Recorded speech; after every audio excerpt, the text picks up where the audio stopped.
buat kita semua. Bagaimana kabarnya hari ini? Semoga kita semua dalam keadaan sehat dan baik. Bertemu kembali dengan Ibu Nijasari Hasibuan pada mata pelajaran Ilmu Pengetahuan Alam kelas 8. Baiklah, pada pertemuan hari ini kita masuk bab 4 Sistem Pencernaan Manusia.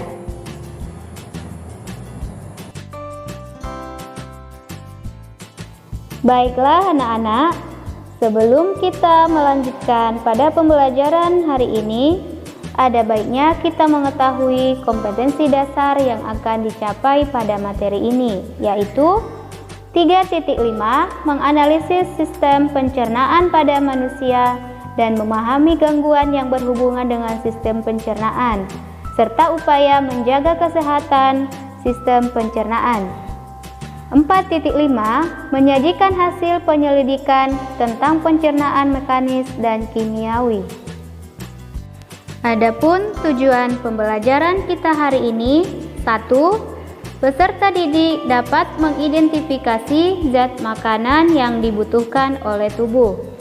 2. Peserta didik dapat menjelaskan fungsi zat makanan bagi tubuh manusia. 3. Peserta didik dapat menjelaskan organ-organ dalam sistem pencernaan secara berurutan.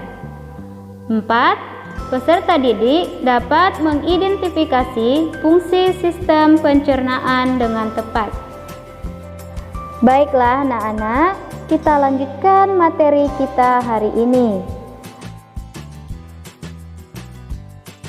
Pada sistem pencernaan manusia, pertama, kita harus mengetahui fungsi nutrisi dalam makanan. Selain zat gizi harus terpenuhi, makanan juga harus higienis dan cukup. Makanan higienis artinya tidak mengandung kuman penyebab penyakit dan zat beracun. Dan makanan yang cukup artinya dapat memenuhi kebutuhan tubuh pada usia tertentu. Adapun fungsi makanan yaitu pertumbuhan dan perkembangan tubuh, sebagai pemeliharaan dan perbaikan sel-sel tubuh yang telah rusak atau tua, sebagai pengaturan metabolisme tubuh, penjaga keseimbangan cairan tubuh, pertahanan tubuh terhadap penyakit, dan penghasil energi. Kemudian, makanan yang kita makan harus mengandung beberapa dasar makanan, yaitu karbohidrat, protein, lemak, vitamin, mineral, dan air. Yang pertama, karbohidrat. Adapun fungsi karbohidrat adalah sebagai sumber energi. Dan karbohidrat terdapat pada padi-padian seperti beras, gandum, dan jagung. Terdapat pada umbi-umbian seperti singkong, ubi, dan kentang. Dan terdapat pada tepung dan sagu. Kekurangan karbohidrat pada anak-anak dapat menyebabkan penyakit marasmus yang ditandai badan lemah, kurus, suhu tubuh di bawah normal, dehidrasi, mata cekung, semangat kerja atau belajar menurun, dan daya tahan terhadap penyakit berkurang. Yang kedua, protein. Protein berfungsi sebagai penghasil energi, sebagai pertumbuhan dan mengganti sel-sel tubuh yang rusak, pembuat enzim dan hormon, serta pembentuk antibodi.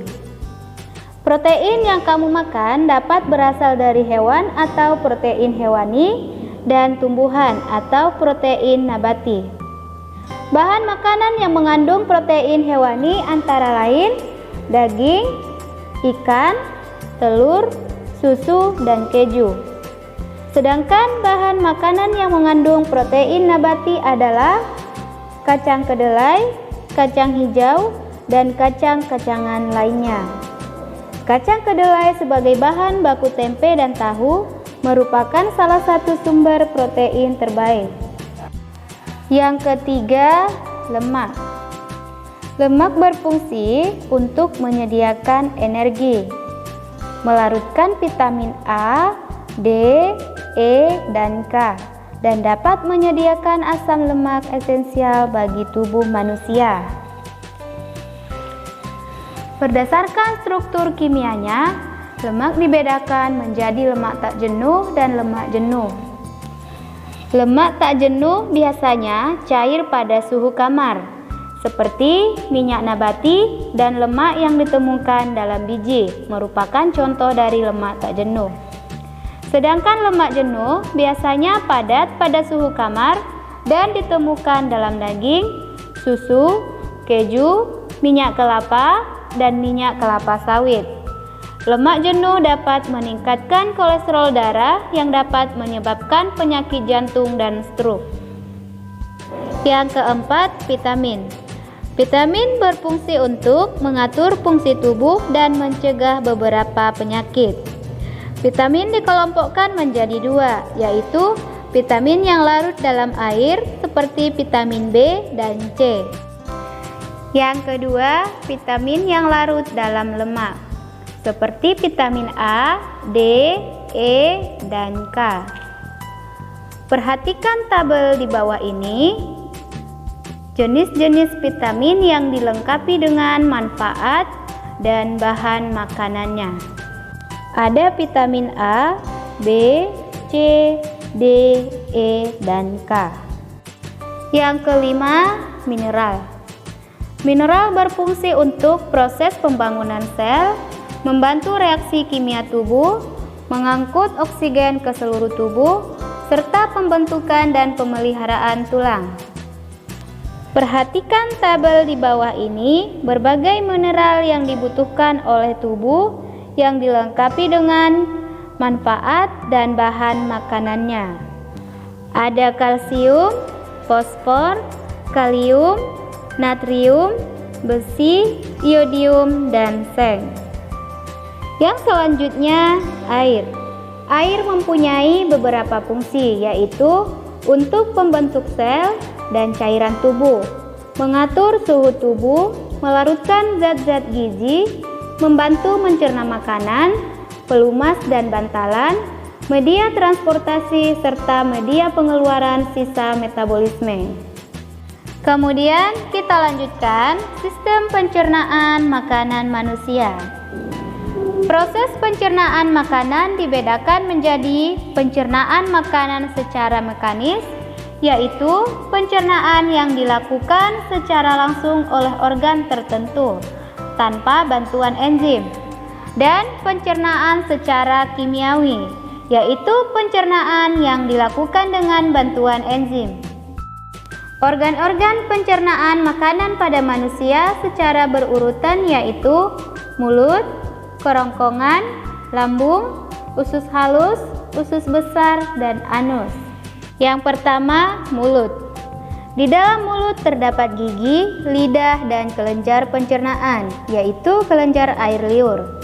Jadi di dalam mulut terjadi pencernaan secara mekanis dan secara kimiawi.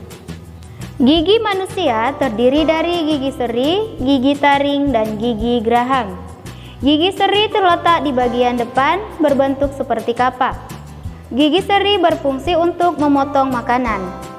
Di samping gigi seri terdapat gigi taring yang berbentuk runcing, berguna untuk merobek makanan. Dan di belakang gigi taring terdapat gigi geraham yang mempunyai permukaan lebar dan bergelombang, berfungsi untuk menghaluskan makanan. Lapisan-lapisan gigi terdiri dari 1. Email, merupakan lapisan yang keras pada puncak gigi dan berfungsi melindungi tulang gigi. Yang kedua, tulang gigi. Terdapat tulang gigi yang terbuat dari dentin. Dentin berupa jaringan berwarna kekuningan. Yang ketiga, semen gigi. Di lapisan luar akar gigi terdapat semen gigi atau sementum. Dan yang keempat, rongga gigi. Di bagian dalam gigi terdapat rongga gigi atau pulpa. Rongga gigi berisi saraf dan pembuluh darah. Lubang yang dalam pada gigi dapat mencapai rongga gigi dan mengenai saraf sehingga terasa nyeri. Jumlah gigi pada anak-anak atau gigi susu adalah berjumlah 20 buah. Terdiri dari gigi seri 8 buah, gigi taring 4 buah, dan gigi geraham depan 8 buah. Sedangkan gigi tetap pada orang dewasa berjumlah 32 buah. Terdiri dari gigi seri 8 buah, gigi taring 4 buah, gigi geraham depan 8 buah, dan gigi geraham belakang 12 buah. Selanjutnya lidah. Lidah berguna untuk membantu mengatur letak makanan di dalam mulut dan mendorong makanan masuk ke kerongkongan, dan untuk mengecap atau merasakan makanan. Dapat dilihat pada gambar tersebut, pada lidah, di bagian ujung adalah pengecap rasa manis, rasa asam di tepi bagian depan, rasa asin tepi bagian belakang, dan rasa pahit pada pangkal lidah. Selanjutnya kelenjar ludah. Ludah dihasilkan oleh 3 pasang kelenjar ludah, yaitu kelenjar ludah parotis di dekat pelipis, kelenjar ludah rahang bawah, dan kelenjar ludah bawah lidah. Kemudian, ludah mengandung air, lendir, dan garam dan enzim pitialin.